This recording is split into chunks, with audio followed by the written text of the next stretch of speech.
राष्ट्री संगमनी वसूनां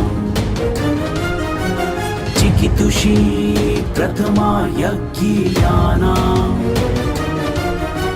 तां मा देवा व्यदध पुरुत्रा भूरिस्थात्रां भूय विषयन्ति। भारत विक्रम, भारत वर्ष की अक्षय कीर्ति गाथा।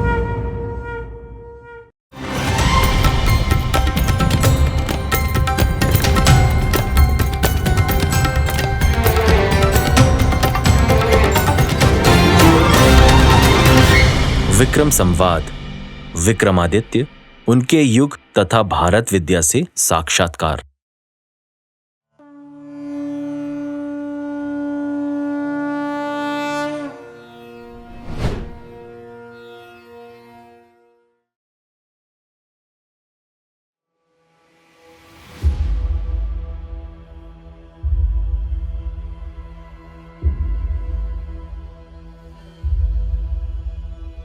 भारतीय संस्कृति और सभ्यता ने प्राचीन काल से ही वैश्विक समाज को आकर्षित किया है। इसकी गहराई, आध्यात्मिकता और नैतिक मूल्य केवल भारत तक सीमित नहीं रहे, बल्कि विश्व के विभिन्न देशों और समाजों ने इसे आत्मसात किया। भारतीय संस्कृति के दो प्रमुख ग्रंथ, रामायण और महाभारत, विश्व साहित्य के महानतम महाकाव्यों में गिने जाते हैं। ये न केवल भारत की सांस्कृतिक और धार्मिक धरोहर हैं, बल्कि ये मानवता की साझी विरासत भी बन चुके हैं। विश्व के 300 से अधिक भाषाओं में इनका अनुवाद और रूपांतर हुआ है। इन दोनों ग्रंथों की लोकप्रियता अरब देशों में भी है। हाल ही में कुवैत के दो नागरिकों, डॉक्टर शेख मोहम्मद अल जमाल और डॉक्टर सुल्तान अल जाबिर ने इन महाकाव्यों का अरबी में अनुवाद कर प्रकाशित किया, जो भारत और अरब जगत के गहरे सांस्कृतिक संबंधों का प्रतीक है। भारत और कुवैत के संबंध प्राचीन काल से व्यापारिक और सांस्कृतिक रहे हैं। कुवैत के दो नागरिकों द्वारा रामायण और महाभारत का अरबी में अनुवाद इन संबंधों को एक नया आयाम देता है। यह न केवल भारत की सांस्कृतिक धरोहर के प्रति अरब जगत की जिज्ञासा को दर्शाता है, बल्कि यह भारतीय और अरब सभ्यताओं के बीच सांस्कृतिक संवाद को भी मजबूत करता है। रामायण और महाभारत के अरबी में अनुवादक डॉक्टर अल जमाल एक प्रतिष्ठित अनुवादक और साहित्य विशेषज्ञ हैं, जबकि डॉक्टर सुल्तान अल जाबिर इतिहास और संस्कृति के विद्वान हैं। उनके इस कार्य ने न केवल साहित्यिक क्षेत्र में, बल्कि सांस्कृतिक संवाद में भी एक नई दिशा प्रदान की है। यह अनुवाद वहां की नई पीढ़ी को भारतीय संस्कृति और सभ्यता से जोड़ने में मददगार साबित होगा। इन अनुवादों से भारत और कुवैत के बीच सांस्कृतिक आदान प्रदान को बढ़ावा मिलेगा और पुरानी साझेदारी को नए आयाम मिलेंगे। भारतीय महाकाव्य रामायण और महाभारत की गाथाएं केवल भारत में ही नहीं, बल्कि विश्व भर में विभिन्न रूपों में प्रचलित हैं। महाभारत का अनुवाद भारत की सभी प्रमुख भाषाओं में तो हुआ ही है, साथ ही दोनों ग्रंथों का अनुवाद विश्व की प्रमुख भाषाओं में भी हुआ है। प्रमुख अनुवादों में अंग्रेजी, फ्रेंच, जर्मन, रूसी, जापानी, चीनी, स्पेनिश और अरबी भाषाएं शामिल हैं। पहला पूर्ण अंग्रेजी अनुवाद 19वीं शताब्दी में के एम गांगुली ने किया था। यह पश्चिमी देशों में महाभारत को लोकप्रिय बनाने में मील का पत्थर साबित हुआ। इसी प्रकार रामायण का अनुवाद भी भारतीय और विदेशी भाषाओं में व्यापक रूप से हुआ है। यूरोप सहित दक्षिण पूर्व एशियाई देशों में रामायण के कई लोकप्रिय संस्करण हैं। महाभारत और रामायण के विश्व की विभिन्न भाषाओं में अनुवाद के दौरान इनके नाम स्थानीय भाषाओं और सांस्कृतिक परंपराओं के अनुरूप बदल गए। थाईलैंड में इसे रामाकियन कहा जाता है, इंडोनेशिया में काकाविन रामायण और लाओस में फ्रा लक फ्रा लाम। जापानी, मंगोलियन और चीनी भाषाओं में रामायण के अनुवाद ने इसे पूर्वी एशिया में लोकप्रिय बनाया।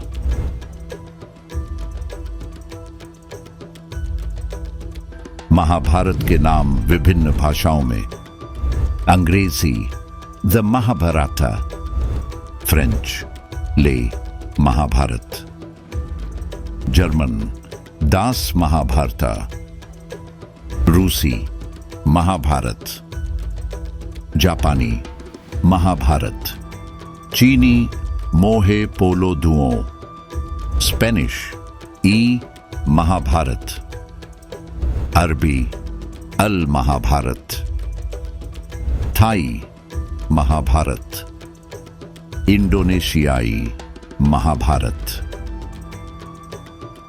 रामायण के नाम विभिन्न भाषाओं में: अंग्रेजी द रामायणा, फ्रेंच ले रामायण, जर्मन दास रामायण, रूसी रामायणा, जापानी रामायण, चीनी लोमोयाना, स्पेनिश एल रामायणा, अरबी अल रामायणा, थाई रामाकियन, इंडोनेशियाई Kakawin Ramayana, Indo China Ramakirti, Burma यूतोकी रामयागन, नेपाल भानुभक्त कृत रामायण, सुंदरानंद रामायण, आदर्श राघव, कंबोडिया रामकर, तिब्बत तिब्बती रामायण, पूर्वी तुर्किस्तान खोतानी रामायण, जावा सेरतराम, सैरी राम, रामकेलिंग, पातानी रामकथा। और अब अरब जगत के देश कुवैत में रामायण और महाभारत का अरबी अनुवाद इसका नवीनतम उदाहरण है। भारत के इन दो पवित्र ग्रंथों पर पश्चिम विद्वानों ने शोध भी किए हैं। उन्हीं में एक नाम फादर कामिल बुल्के का है। फादर कामिल बुल्के, जो मूल रूप से बेल्जियम के थे, भारतीय संस्कृति और हिंदी साहित्य के प्रति उनकी निष्ठा अद्वितीय थी। उनका शोध रामकथा, उत्पत्ति और विकास, रामायण के अध्ययन का एक अनमोल स्रोत है। उन्होंने इसे 5वीं से 4वीं सदी ईसा पूर्व की रचना माना और रामायण के 300 से अधिक संस्करणों की पहचान की, जिनमें विभिन्न भारतीय और विदेशी भाषाओं के रूपांतरण शामिल हैं। फादर बुल्के ने दक्षिण पूर्व एशिया के देशों में रामायण की उपस्थिति और प्रभाव का अध्ययन किया। उन्होंने इसे थाईलैंड, इंडोनेशिया, लाओस और कंबोडिया में सांस्कृतिक और धार्मिक परंपराओं का अभिन्न हिस्सा पाया।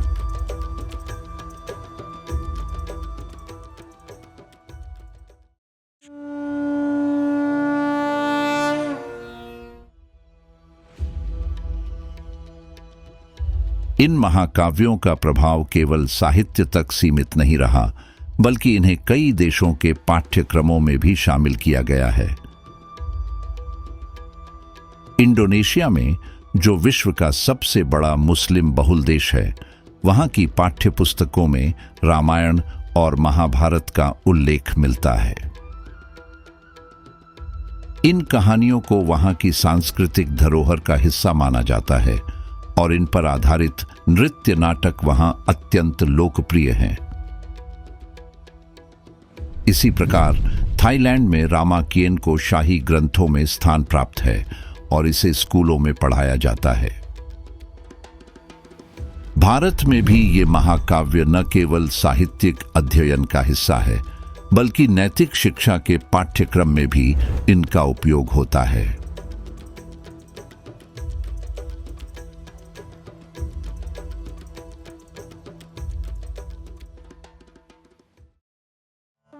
भारत उत्कर्ष।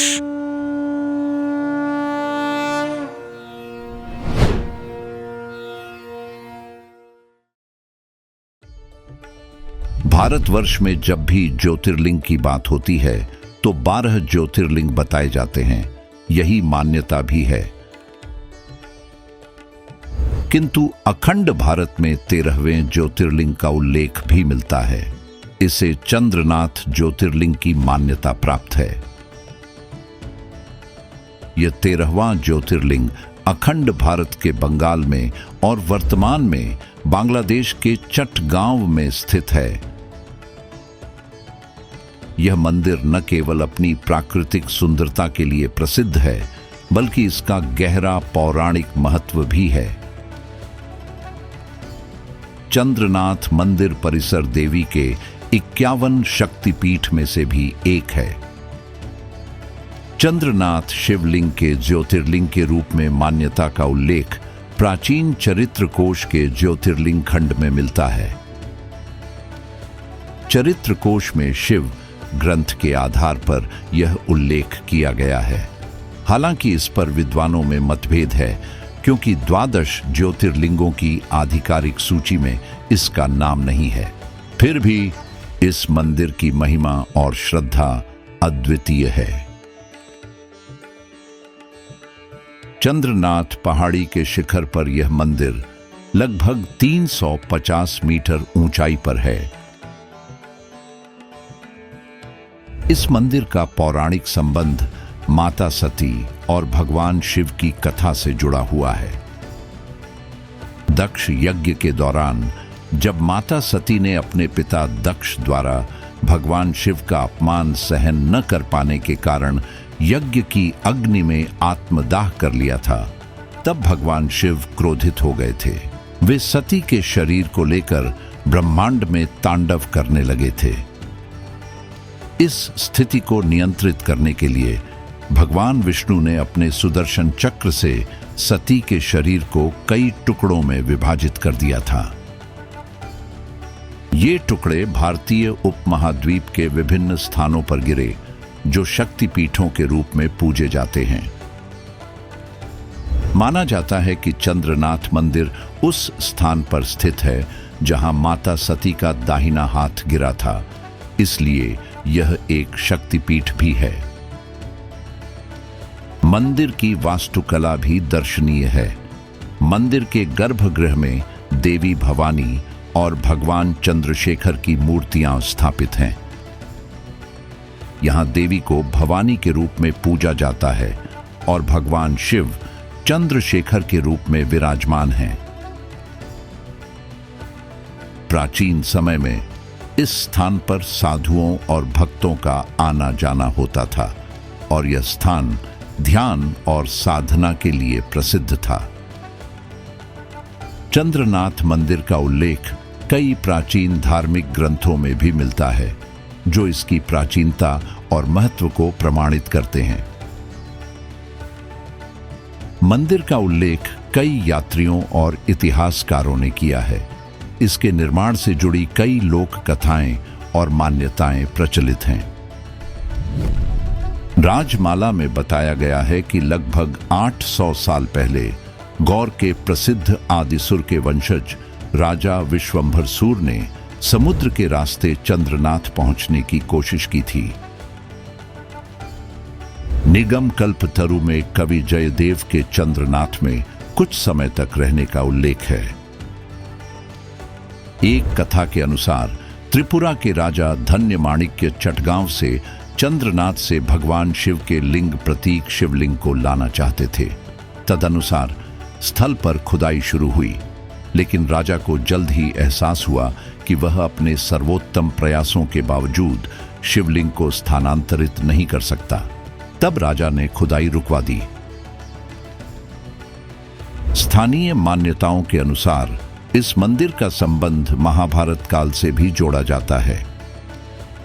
कहा जाता है कि पांडवों ने अपने वनवास के दौरान यहां कुछ समय बिताया था और उन्होंने ही इस मंदिर की स्थापना की थी। हालांकि इस बात का कोई ऐतिहासिक प्रमाण नहीं है। कुछ अन्य स्रोतों के अनुसार चंद्रनाथ मंदिर का निर्माण 11वीं शताब्दी में हुआ था। उस समय इस क्षेत्र पर चंद्र राजवंश का शासन था, इसलिए कुछ लोगों का मानना है कि इस मंदिर का निर्माण इसी राजवंश ने करवाया होगा, लेकिन इस बात की भी कोई पुख्ता पुष्टि नहीं है। यह भी संभव है कि इस मंदिर का निर्माण कई चरणों में हुआ हो और विभिन्न समयों पर विभिन्न शासकों या स्थानीय लोगों ने इसमें अपना योगदान दिया हो।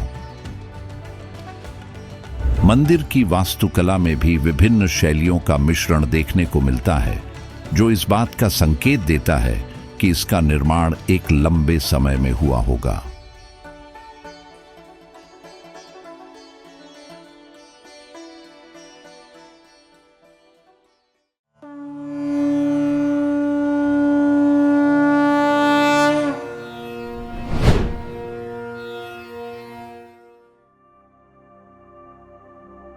जीवन के तीनों मार्गों कर्म, ज्ञान और भक्ति का समन्वय आवश्यक है। यद्यपि मोक्ष मार्ग के अनुयायी यह भी मानते हैं कि कर्म से बंधन होता है, इसलिए मोक्ष प्राप्ति के लिए कर्म का त्याग करना चाहिए।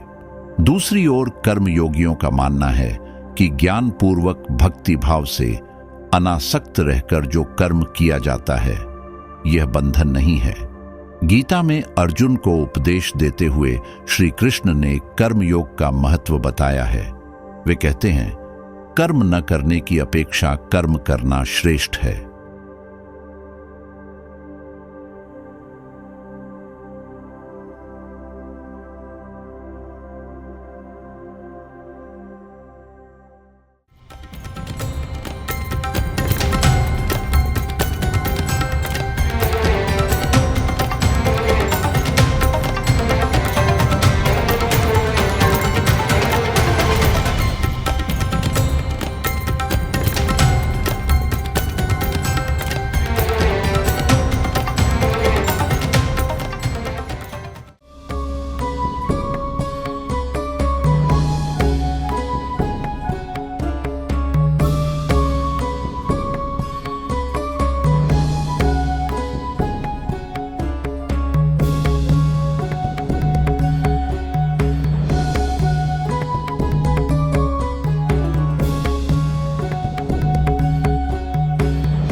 विक्रम संवाद, विक्रमादित्य, उनके युग तथा भारत विद्या से साक्षात्कार।